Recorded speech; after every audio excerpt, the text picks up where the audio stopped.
जोहार दोस्तों, मैं उरांव सर आप लोगों को स्वागत करता हूं आज का हिंदी व्याकरण के क्लास में। और आज हम लोग हिंदी व्याकरण के तहत देखने वाले हैं कारक। तो कारक को पहले हम लोग डिटेल से पढ़ेंगे, उसके बाद इससे संबंधित जो भी एमसीक्यू क्वेश्चन बन सकता है उसको डिटेल में देखने वाले हैं।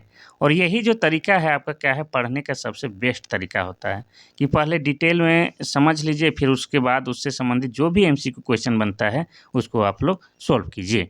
तो यही करने वाले हैं। और आपको बता दें कि प्रत्येक दिन जो है आपका क्या है, दिन के 1 बजे आपका क्या है, दिन के 1 बजे जो है आपका है हिंदी व्याकरण का क्लास आता है। और हिंदी व्याकरण आप सभी के लिए आवश्यक है। कैसे आवश्यक है, तो आप सभी जानते हैं कि आपका पहला पेपर क्वालीफाई पेपर है जिसमें आपका हिंदी व्याकरण पढ़ना है। और उसके अलावा जिनका भी पेपर 2 में आपका क्या है हिंदी है, तो भाषा में हिंदी है, तो क्या है आपका मोस्ट इम्पोर्टेंट है, वो आपका अंकदायी सब्जेक्ट हो जाएगा और आपको जोरदार पढ़ना होगा। इसके अलावा आपको याद रखना है कि शाम के आपके 6 बजे झारखंड जीके का धाकड़ क्लास आता है। और झारखंड जीके भी आपका क्या है अंकदायी सब्जेक्ट है, तो उसको भी दिन रात शिद्दत से आपको पढ़ना है। ठीक है, तो आप लोग जो है दिन रात मेहनत के साथ शिद्दत के साथ पढ़िए, क्योंकि एग्ज़ाम बहुत करीब है। 1 से डेढ़ महीना में एनी हाउ आपका एग्ज़ाम हो जाएगा। और ये बहुत कम समय होता है, काहे कि कंपटीशन हाई है और स्टूडेंट बहुत ज़्यादा है, तो जो जितना सही समय का सदुपयोग किया उसी के हाथ में जॉब लगने वाला है। और एक बार जॉब लग गया तो आपका जो है मान प्रतिष्ठा सम्मान सब बढ़ जाएगा। ठीक है, तो उतने मान प्रतिष्ठा सम्मान पाने के लिए तो मेहनत करना ही होगा। तो चलिए देखते हैं हम लोग कारक। तो हम बताते जाएंगे, तो हो सके कि आप लोग पढ़ लें, नहीं पढ़े होंगे तो एक बार में समझ नहीं आएगा, तो कोई बात नहीं, आप लोग वीडियो को 2 बार 3 बार देख लीजिएगा, आसान है। तो कारक किसे कहते हैं कि संज्ञा या सर्वनाम के जिस रूप से उसका संबंध सीधे क्रिया यानी कि काम से जाना जाता है उसे कारक कहते हैं। जैसे यहाँ पर हम एग्जाम्पल दे दिए हैं, ठीक है, एग्जाम्पल भी देख लीजिए। तो एग्जाम्पल में हम दिए हैं कि मैंने पुस्तक पढ़ी। दूसरा है संजय ने पिता को बुलाया। दूसरा कमल ने अपने भाई के लिए धोती खरीदी। तीसरा है राजू ने अपने बड़े भाई को किताबें दी। अब इन चारों वाक्यों को आप लोग पढ़िएगा, उसके बाद जो गुलाबी कलर में जो हाईलाइट किए हैं उसको भी ध्यान से दिखेगा। तो इन सभी वाक्यों में ने, को, के लिए जैसे शब्दों का प्रयोग हुआ है, और यही सब क्या है कारक है। तो जितना भी गुलाबी में लिखे हैं ने, को, के लिए, को, ये सब आपका क्या है कारक है। ठीक है, ये आपको याद रखना है। अब हम लोग देखेंगे कि कारक के कितने भेद होते हैं। कारक जो हैं, तो कारक के कितने, तो 8 भेद होते हैं। कारक के 8 भेद होते हैं। अब इसमें हम लोग देखेंगे कि कौन कौन कारक है 8 को, और एक एक कारक के बारे में हम लोग डिटेल में देखेंगे। तो 8 कारक आपके हैं कर्ता कारक, कर्म कारक, करण कारक, संपादान कारक, अपादान कारक, संबंध कारक, अधिकरण कारक और संबोधन कारक। तो टोटल आपके कारक के 8 भेद हैं। अब इसको जो है एक एक करके हम लोग डिटेल में देखेंगे। तो देखिए कर्ता कारक किसको कहते हैं, कर्ता कारक किसको कहते हैं, तो संज्ञा या सर्वनाम के जिस रूप से कार्य करने वाले का संबंध क्रिया यानी कि काम से जाना जाए उसे हम लोग कर्ता कारक कहते हैं। जैसे एग्जाम्पल में देख लीजिए कि नेहा ने कहानी पढ़ी, दूसरा किसान ने खेती की, चौथा गौरव विद्यालय जाता है। तो यहाँ पर जो शब्द देख रहे होंगे उसमें ये जो ने शब्द है ये क्या है आपका कारक है, यानी कि कर्ता कारक में ने शब्द आता है, यानी कि ने से हम लोग पहचान पाते हैं कि ये कर्ता कारक है। लेकिन यहाँ पर देखिएगा कि गौरव विद्यालय जाता है, इसमें तो ने नहीं है, तो ये कैसे हो गया कर्ता कारक, तो उसके लिए थोड़ा धैर्य रखिए, उसको भी हम बताते हैं।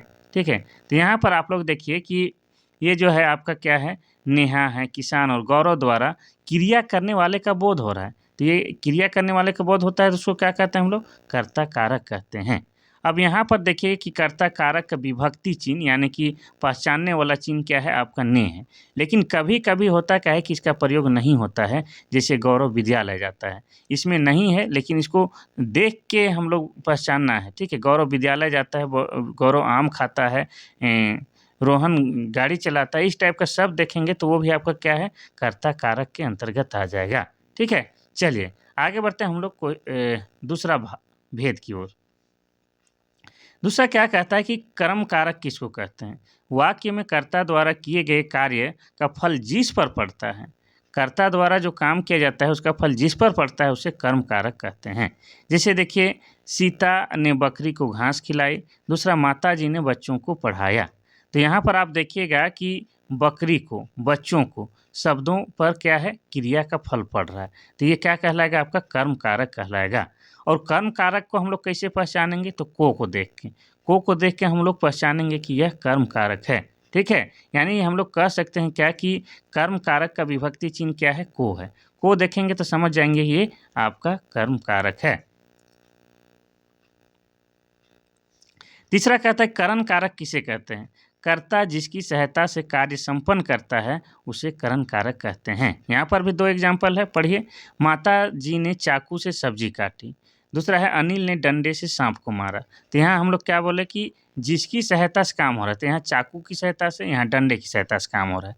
ठीक है, तो यहाँ पर देखिए चाकू से डंडे से शब्दों का द्वारा कार्य संपन्न किया जा रहा है, तथा यह क्या हो जाएगा आपका करण कारक हो जाएगा। ठीक है, लोटा से मारे, गोली से मारे, कुछ से किसी की भी सहायता से काम संपन्न होता है उसे हम लोग करण कारक कहते हैं।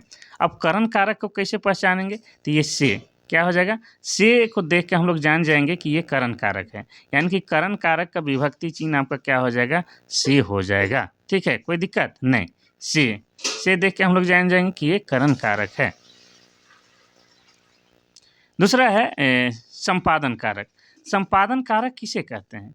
तो देखिए आराम से इसको पढ़िए, हम भी पढ़ दे रहे हैं। संपादन कारक, कर्ता जब कोई कार्य किसी के लिए अपने लिए करता है, यानी कि अब कर्ता जब भी कोई काम दूसरों के लिए कर रहा है या अपने के लिए कर रहा है, उसको हम लोग क्या कहते हैं, संपादन कारक कहते हैं।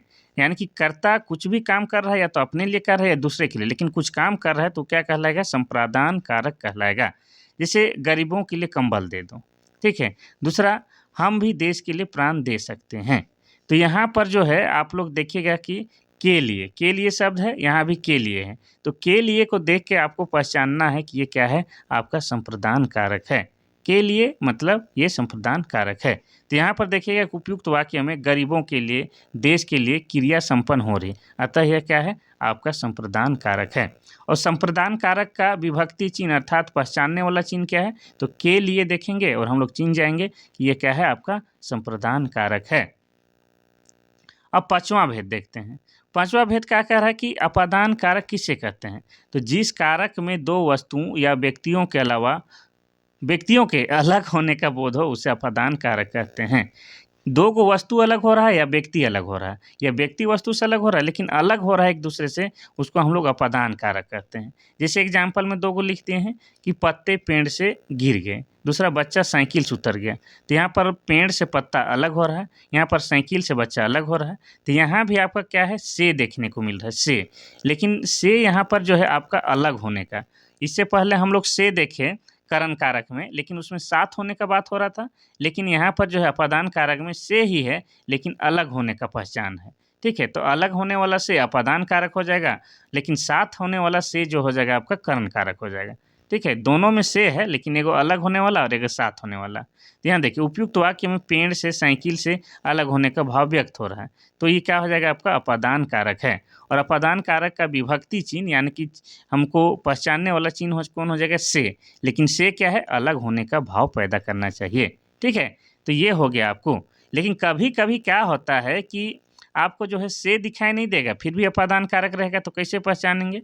तो अपादान कारक से कुछ सीखने, भयभीत होने और तुलना करने का भाव भी प्रकट होता है। ठीक है, तो जैसे यहाँ पर देखिए तुलना हो रहा है, राम श्याम से छोटा है, यहाँ पर से है लेकिन यहाँ पर जो है क्या है, अलग नहीं हो रहा है। अलग नहीं हो रहा है लेकिन यहाँ पर तुलना हो रहा है, तो तुलना वाला को भी हम लोग क्या बोलते हैं, अपादान कारक। मैं शेर की दहाड़ से डर गया, यहाँ पर से है लेकिन यहाँ भी अलग नहीं होना पड़ रहा है, लेकिन भी ये क्या है, आपका अपादान कारक है। कैसे? तो भयभीत होने का यहाँ पर भाव प्रकट हो रहा है। इसके अलावा आपका क्या है, भयभीत कुछ सीखने का भी होता है। मैं मोहन से कुछ सीख रहा हूँ, तो यहाँ भी से आएगा, मोहन से कुछ सीख रहा हूँ, तो ये भी आपका क्या हो जाएगा, अपादान कारक। अलग होने का भाव नहीं प्रकट कर रहा है लेकिन सीखने, डरने और तुलना करने के भाव को भी हम लोग अपादान कारक कहते हैं। कोई दिक्कत नहीं। अब देखिए संबंध कारक, ये छठा भेद है। जो कारक कर्ता का संबंध अन्य वस्तु या व्यक्ति के साथ बताता है उसे संबंध कारक कहते हैं। यानी कि जो काम कर रहा है उस व्यक्ति का संबंध किसी वस्तु या किसी व्यक्ति के साथ है, ऐसा अगर वाक्य हम लोग को दिखा रहा है तो उसको हम लोग क्या कहेंगे, संबंध कारक है। ठीक है, अगर मेरा संबंध किसी व्यक्ति से दिखा रहा है या किसी टोकरी, पतंग, चाकू, कैंची किसी के साथ मेरा संबंध दिखाएगा तो इस वाक्य को हम क्या कहेंगे, हम संबंध कारक कहेंगे। जैसे एग्जाम्पल में लिख दिए हैं, शर्मा जी की लड़की बुद्धिमान है, दूसरा भाभी जी का पत्र आया है। तो यहाँ पर देखिए शर्मा जी का संबंध किससे है, लड़की का संबंध बुद्धिमान से, भाभी जी का संबंध किससे है तो पत्र से। तो ये दोनों को एक दूसरे से संबंध दिखा रहा है, तो ये क्या हो जाएगा आपका संबंध कारक हो जाएगा। तो उपयुक्त जो ऊपर वाला जो वाक्य है उसमें शर्मा जी की लड़की का संबंध किससे है बुद्धिमान से, और भाभी जी का संबंध किससे है पत्र से है। तो वस्तु से संबंध दर्शा रहा है, तो क्या हो जाएगा आपका संबंध कारक हो जाएगा। और संबंध कारक का विभक्ति चिन्ह, विभक्ति चिन्ह मतलब क्या आपको बोले पहचानने वाला चिन्ह क्या है, का, के, की, ना, ने, री, रा, रे देख के आप लोग पहचान जाइएगा कि ये क्या है आपका संबंध कारक है। जैसे यहाँ पर देखिए शर्मा जी का, यहाँ पर का आया है, शर्मा जी की लड़की का यहाँ पर है, तो समझ जाइए कि ये क्या है आपका संबंध है, संबंध कारक है। और यहाँ पर देखिए दूसरा में भाभी जी का, यहाँ भी का है, तो हम लोग समझ गए कि क्या है संबंध कारक है। ठीक है, चलिए सातवां भेद को भी हम लोग देख लेते हैं। मुझे पूरा उम्मीद है कि कुछ बहुत समझ में आ रहा होगा। अगर आप पहली बार क्लास कर रहे होंगे तब तो समझ नहीं आ रहा है, तो एक ही है तरीका कि 2-3 बार देखिए तो हर बात समझ में आने लगेगा। अब अधिकरण कारक किसे कहते हैं, तो जिस कारक में क्रिया के संपन्न होने का स्थान बताया जाता है, यानी कि जो काम हो रहा है वो काम कहाँ पर हो रहा है उस जगह को बताया जाता है, उसी को हम लोग क्या कहते हैं अधिकरण कारक कहते हैं। कोई दिक्कत नहीं, ठीक है। जैसे तुम छत में बैठे हो, मैं बाइक पर बैठा हूँ, तो कहाँ पर बैठे हैं, कहाँ पर क्या काम हो रहा है उस जगह को बताया जा रहा है, तो क्या हो जाएगा अधिकरण कारक हो जाएगा। जैसे छत पर जाओ, तो यहाँ पर पता चल रहा है कि कहाँ जाना है, कहाँ काम संपन्न हो रहा है तो छत पर। रामा कमरे में बैठी, तो रामा कहाँ पर बैठी कमरे में, जगह यानी कि स्थान को बताया जा रहा है कि काम जो है कहाँ पर संपन्न होगा, तो ये क्या कहेगा अधिकरण कारक कहलाएगा। और इसको पहचानने का यानी कि विभक्ति चिन्ह क्या है में और पर, में और पर देखिएगा तो आप लोग समझ जाइए कि ये क्या है आपका अधिकरण कारक है। ठीक है, कोई दिक्कत नहीं। अब हम लोग देखेंगे 8वां और आखिरी इसका भेद देखने वाले हैं। तो आखिरी भेद क्या कर रहा है संबोधन कारक। संबोधन कारक तो और आसान है, जब किसी शब्द से किसी को बुलाने, पुकारने या संबोधन करने का भाव प्रकट होता है तो उसके हम लोग संबोधन कारक कहते हैं। जैसे बोलते हैं हे प्रभु रक्षा करो, अरे कहाँ चली गई, छी अच्छा नहीं दिख रहा है, अरे उसका बाप मर गया, ओह बहुत प्यारा है। इस तरह का शब्द जब भी हम लोग प्रयोग करते हैं तो क्या कहलाएगा आपका संबोधन कारक कहलाएगा। ठीक है, इसको पहचानने का तरीका क्या है, छी, ओह, ये, अरे, है, ये सब क्या है आपका संबोधन कारक के पहचान है। अब हम लोग इसको एक ही बार में देखते हैं। ठीक है, कारक का चिन्ह कौन कौन है आप लोग देख के कैसे जानिएगा कि वाक्य देखिएगा और फटाक से बताइए कि सर ये वाला कर्ता कारक है, कैसे कहिएगा। तो कर्ता में जो चिन्ह रहेगा वो क्या हो जाएगा ने, कर्ता ने, और कर्म में को देखिएगा चिन्ह लीजिएगा कि ये कर्म कारक है। और तीसरा से देखिएगा तो समझ जाइएगा कि ये करण कारक है। लेकिन से का क्या होना चाहिए साथ रहने वाला यहाँ पर भाव प्रकट होना चाहिए। संप्रदान कारक को कैसे चिन्हिएगा, के लिए और को देखिएगा तो समझ जाइएगा कि ये क्या है संप्रदान कारक है। अपादान कारक को कैसे चिन्हिएगा से, लेकिन यहाँ पर साथ है और यहाँ पर अलग होने का भाव होना चाहिए। ठीक है, जैसे पेड़ से फल गिरता है, ये सब क्या हो जाएगा अपादान कारक के उदाहरण हो जाएगा। संबंध कारक को कैसे चिन्हिएगा, का, के, की, रा, रे, री को देखिएगा तो आप लोग चिन्ह जाइएगा कि ये क्या है संबंध कारक है। अब अधिकरण कारक को कैसे चिन्हिएगा, तो में और पर। ठीक है, कुर्सी पर बैठा है, पेड़ पर बैठा है, आम में मंजर लग रहा है, ये सब क्या हो जाएगा अधिकरण कारक हो जाएगा। और संबोधन में हम बता चुके हैं हे, छी, ओ, अरे, वाह, ये सब आपका क्या आ जाएगा संबोधन कारक के तहत आ जाएगा। ठीक है, चलिए अब इससे संबंधित जो भी एमसीक्यू क्वेश्चन बन सकता है उसको हम लोग डिटेल में देखने वाले हैं। तो कैसा लग रहा है क्लास आप लोग भाई, ज़रूर से ज़रूर लाइक कीजिएगा। काफ़ी शिद्दत के बाद लाए हैं और आप लोग के लिए हेल्प हो इसी उद्देश्य से लाएँ, तो आप लोग लाइक कमेंट तो ज़रूर कीजिए और बाकी दोस्तों को भी शेयर कर दीजिए। ठीक है, पहला क्वेश्चन कहता है कि राम ने परीक्षा में प्रथम स्थान प्राप्त किया, वाक्य में क्रिया कौन है। ये वाक्य पढ़े पहले, राम ने परीक्षा में प्रथम स्थान प्राप्त किया, इसमें काम क्या है, क्रिया कौन है। पहला है कारक, दूसरा है ने, तीसरा प्राप्त किया, चौथा प्रथम। तो इसका सही आंसर हो जाएगा आपका ऑप्शन नंबर सी प्राप्त किया। प्राप्त किया ही ना यहाँ पर क्रिया है भाई, क्या है प्राप्त किया, आपका क्या हो जाएगा क्रिया यानी कि काम हो जाएगा। चलिए दूसरा हम लोग देखते हैं। दूसरा क्वेश्चन कह रहा है कि कारक के कितने भेद होते हैं। अभी ही देखें हम लोग कारक के, पहला है 7, दूसरा है 8, तीसरा है 9, चौथा है 10।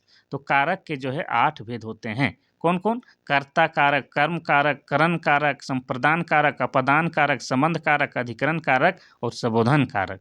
इस तरह से देखते हैं कारक के 8 भेद होते हैं। तीसरा कह रहा है कि साधुओं की संगति से बुद्धि सुधरता है। इस वाक्य में से किस कारक का विभक्ति है? यहाँ पर देखिए से है। अब से में हम लोग को क्या होता है? 2 बार से आता है, एक करण कारक में आता है और एक अपादान कारक में। तो यहाँ पर कौन होगा आपको बताना है। पहला ऑप्शन है संप्रदान कारक, दूसरा है करण कारक, तीसरा अपादान कारक, चौथा है अधिकरण कारक। तो इसका सही आंसर हो जाएगा आपका क्या? ऑप्शन नंबर क्या होगा? करण कारक। यहाँ पर संगति माने साथ में रहना है, तो साथ वाला से को हम लोग क्या बोलते हैं? साथ वाला से को हम लोग करण कारक कहते हैं और अलग होने वाला से को हम लोग अपादान कारक कहेंगे। तो यहाँ पर करण कारक हो जाएगा। क्वेश्चन नंबर 4 कहता है कि किसी वाक्य में अपादान कारक है और किस वाक्य में? किसी लिख दिए हैं, ठीक है, तो इसको बढ़िया से पढ़िए। किस वाक्य में अपादान कारक है? तो चारों वाक्य को पढ़िए और अपादान कारक को पहचानिए।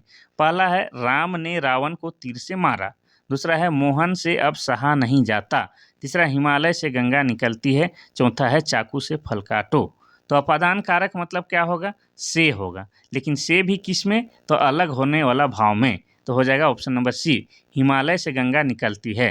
तो गंगा हिमालय से अलग हो रही है, इसमें से आ रहा है और अलग होने का भाव भी ला रहा है। तो ये हो जाएगा आपका अपादान कारक सी वाला, हिमालय से गंगा निकलती है। क्वेश्चन नंबर 5 कहता है कि मेरे घर से आपका घर 5 किलोमीटर दूर है। इस वाक्य में घर में कौन सा कारक है?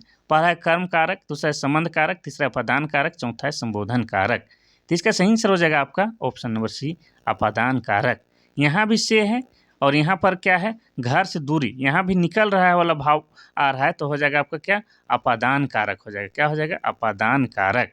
से है लेकिन यहाँ भी अलग होने का ही भाव है, अगर आप इसको ध्यान से पढ़िएगा तो हो जाएगा क्या? अपादान कारक हो जाएगा। क्वेश्चन नंबर 6 कहता है कि हे प्रभु मेरी इच्छा पूर्ण करो, कौन सा कारक है? पहला अधिकरण, दूसरा है संबंध, तीसरा संबोधन कारक, चौथा अपादान कारक। इसका सही आंसर क्या हो जाएगा? इसका सही आंसर हो जाएगा आपका हे। हे मतलब ये क्या है? हे, अरे, वाह, छी, वाह, ये सब क्या होता है? आपका संबोधन करने वाला होता है। तो ऑप्शन नंबर सी, संबोधन कारक हो जाएगा। क्वेश्चन नंबर 7 कहता है कि वृक्ष से पत्ते गिरते हैं। इस वाक्य में कौन सा कारक चिन्ह है? पहला है कर्म कारक, दूसरा करण कारक, तीसरा अपादान कारक, चौथा अधिकरण कारक। तो भाई यहाँ पर जो है क्या है? से है और से क्या होता है? 2 गुण आता है करण और अपादान में, लेकिन पत्ते वृक्ष से गिर रहे हैं मतलब अलग हो रहे हैं, तो अलग होने वाला भाव के साथ से है। तो अलग होने वाला भाव के साथ से रहेगा तो उसको हम लोग अपादान कारक कहते हैं। ठीक है, चलिए क्वेश्चन नंबर 8 कहता है कि वह घर से भाग गया, बाहर गया। इस वाक्य में कौन सा कारक है? पहला कर्ता कारक, दूसरा कर्म कारक, तीसरा करण कारक, चौथा अपादान कारक। यहाँ भी से है और घर से भाग गया मतलब यहाँ भी अलग होने का बात हो रहा है। अलग होने वाला से है तो यहाँ भी हो जाएगा ऑप्शन नंबर डी, अपादान कारक हो जाएगा। ठीक है, क्या हो जाएगा? अपादान कारक। क्वेश्चन नंबर 9 कहता है कि रामा ने लता को अपनी कलम दे दी। इस वाक्य में किस कारक का चिन्ह है? पहला कर्म कारक, दूसरा करण कारक, तीसरा संप्रदान कारक, चौथा संबंध कारक। तो इसमें क्या हो जाएगा बताइए? तो इसमें हो जाएगा आपका बताइए, के लिए हो रहा है ना। रमा ने लता के लिए हो जाएगा, को अपनी कलम दे दी। तो रमा ने लता के लिए पेन दे दी, ये भी हो सकता है सब। तो यहाँ पर आ रहा है आपका के लिए, और के लिए जो है किस कारक का पहचान है? तो के लिए होता है आपका संप्रदान कारक होता है। तो ऑप्शन नंबर सी, संप्रदान कारक हो जाएगा। यहाँ पर डायरेक्ट के लिए नहीं दिख रहा है, लेकिन उसका मतलब भी तो वही हो गया कि लता के लिए रमा ने कलम खरीदी, यही ना बात हो रहा है। तो के लिए यहाँ पर दिख रहा है तो हो जाएगा आपका संप्रदान कारक हो जाएगा। क्वेश्चन नंबर 10 कह रहा है कि इन फूलों का रंग बहुत सुहावना है। इन फूलों का रंग बहुत सुहावना है। इस वाक्य में का किस कारक का चिन्ह है? पहला है कर्म कारक, दूसरा संबंध कारक, तीसरा अधिकरण कारक, चौथा अपादान कारक। तो इसका सही आंसर हो जाएगा का की किसका होता है? ये जो होता है का, की, के, ये सब किसका है? तो हम बताए थे ये संबंध कारक का ही चिन्ह है। यहाँ पर का आया है तो संबंध कारक हो जाएगा। 11 मैं शाम को आऊँगा, मैं शाम को आऊँगा इस वाक्य में को किस कारक का चिन्ह है। यहाँ भी को आ रहा है तो आप लोग पहचाने कि को किस में आता है। पहला है कर्म कारक, दूसरा है संप्रदान कारक, तीसरा है संबंध कारक, चौथा अधिकरण कारक। तो इसका भी हो जाएगा आपका क्या बताइए। ठीक है, मैं शाम को आऊँगा तो यहाँ पर को है, इसमें कोई दिक्कत नहीं है, लेकिन यहाँ पर क्या हो जाएगा शाम को आऊँगा तो हो जाएगा आपका संप्रदान कारक। शाम को आऊँगा, ठीक है, को किस में है आपका संप्रदान कारक में है। ठीक है, तो हो जाएगा आपका ऑप्शन नंबर बी संप्रदान कारक। 12 नंबर का क्वेश्चन कहता है कि वह अपनी क्लास में सबसे तेज है। इस वाक्य में किस कारक का चिन्ह है। में किस कारक का चिन्ह है। पहला है कर्म कारक, दूसरा है करण कारक, तीसरा पदान कारक, चौथा अधिकरण कारक। वह अपनी क्लास में सबसे तेज है। तो इसमें क्या हो जाएगा आपका क्लास में कह रहा है ना। ठीक है, अच्छा में, तो में किस में है। में और पर किस में आता है। में और पर किस में आया है तो अधिकरण में आता है। अधिकरण कारक में आता है तो हो जाएगा ऑप्शन नंबर डी अधिकरण कारक हो जाएगा। क्लास में बोल रहा है और में और पर किस में आता है आपका अधिकरण में आता है। क्वेश्चन नंबर 13 कहता है कि चारपाई पर भाई साहब बैठे हैं, किस कारक में है। पहला करण कारक, दूसरा संप्रदान कारक, तीसरा संबंध कारक, चौथा अधिकरण कारक। तो यहाँ पर है और पर किस में आता है। पर आपको बता चुके हैं ये आता है आपका अधिकरण कारक में। किस में आता है अधिकरण कारक में। तो ऑप्शन नंबर डी अधिकरण कारक हो जाएगा। चलिए आगे बढ़ते हैं हम लोग क्वेश्चन नंबर 14 की ओर। क्वेश्चन नंबर 14 आपका कहता क्या है कि राम ने रावण को मारा, किस कारक का चिन्ह है। पहला है कर्म कारक, दूसरा करण कारक, तीसरा संप्रदान कारक, चौथा अधिकरण कारक। तो इसका सही आंसर हो जाएगा क्या आपका ऑप्शन नंबर राम ने रावण को मारा। एक बार रिपीट करना जरूरी होता है, आप लोग देखिएगा। राम ने रावण को मारा, मार डाला। अच्छा, राम ने रावण को मार डाला, यहाँ पर तो हो जाएगा आपका अधिकरण कारक। ठीक है, राम ने रावण को मारा, इसका हो जाना चाहिए आपका अधिकरण कारक होगा। एक बार वाक्य को बढ़िया से पढ़ लीजिएगा।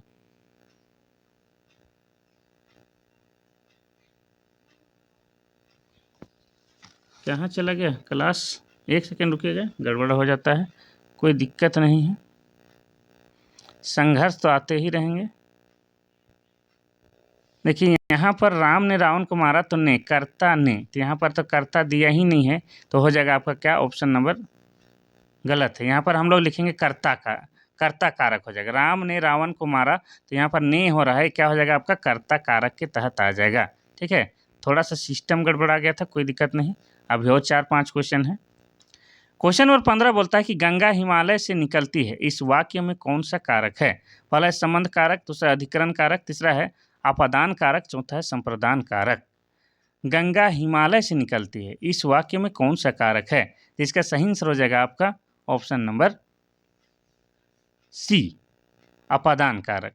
देखिए यहाँ पर से है और से 2 गो में आता है, लेकिन यहाँ पर अलग होने वाला भाव भी ला रहा है साथ में, तो हो जाएगा आपका अपादान कारक हो जाएगा। ठीक है, से है लेकिन अलग होने का भाव है, तो हो जाएगा आपका अपादान कारक। चलिए आगे बढ़ते हैं हम लोग क्वेश्चन नंबर 16 की ओर।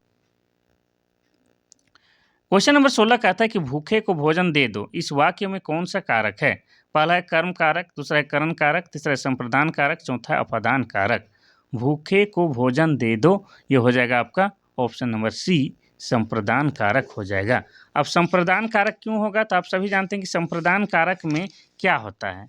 तो संप्रदान कारक में होता है के लिए आता है ना, संप्रदान कारक में के लिए आता है। उसके अलावा आपका है को आता है। तो यहाँ पर जो है भूखे को या के लिए, यहाँ पर दोनों चीज़ दिखाई दे रहा है। यहाँ पर को तो है ही, लेकिन यहाँ क्या है भूखे के लिए भोजन दे दो, ये भी हो सकता था वाक्य। तो हो जाएगा आपका ऑप्शन नंबर सी संप्रदान कारक हो जाएगा। अब देखते हैं हम लोग क्वेश्चन नंबर 17। क्वेश्चन नंबर 17 कहता है कि निशा रवि से बड़ी है, यहाँ पर तुलना हो रहा है और तुलनात्मक में क्या होता है हम पहले ही बता चुके हैं। इस वाक्य में कौन सा कारक चिन्ह है। पहला है करण, दूसरा है करण कारक, दूसरा है संप्रदान, तीसरा अपादान, चौथा है संबंध। तो इसका सही आंसर हो जाएगा आपका ऑप्शन नंबर सी अपादान कारक हो जाएगा। ठीक है, यहाँ पर से है और अलग भाव नहीं ला रहा है, उसके बावजूद भी क्या है, तुलना हो रहा है। तुलना होगा या भय का माहौल होगा या सीखने का माहौल होगा तो उसको हम लोग क्या कहते हैं, अपादान कारक ही कहते हैं। तो हो जाएगा अपादान कारक। लास्ट क्वेश्चन नंबर 18वां देखते हैं। ये क्या कहता है कि वृक्ष पर पक्षी बैठी है। इस वाक्य में कौन सा कारक है? पहला कर्म कारक, दूसरा संप्रदान कारक, तीसरा पदान, चौथा है अधिकरण। तो पर किस में आता है, आप सभी को बताए थे। पर आता है किस में और पर आ जाता है आपका किस में, ये आप लोग बताइए। तो में और पर आपका अधिकरण कारक में आता है, तो ये अधिकरण कारक का उदाहरण है। तो ये था आप लोग के लिए मोस्ट इंपॉर्टेंट क्लास, जो काफ़ी शिद्दत और मेहनत के लिए आप लोग खिलाए थे। तो आप लोग लाइक कमेंट शेयर कीजिए और अपने दोस्तों को भी बताइए कि क्लास अच्छा यहाँ पर लिया जाता है, आप यहाँ पर क्लास करें। और बाकी फिर कल अच्छे क्लास के साथ और आपके लिए महत्वपूर्ण क्लास के साथ मिलते हैं। तब तक के लिए थैंक यू, धन्यवाद।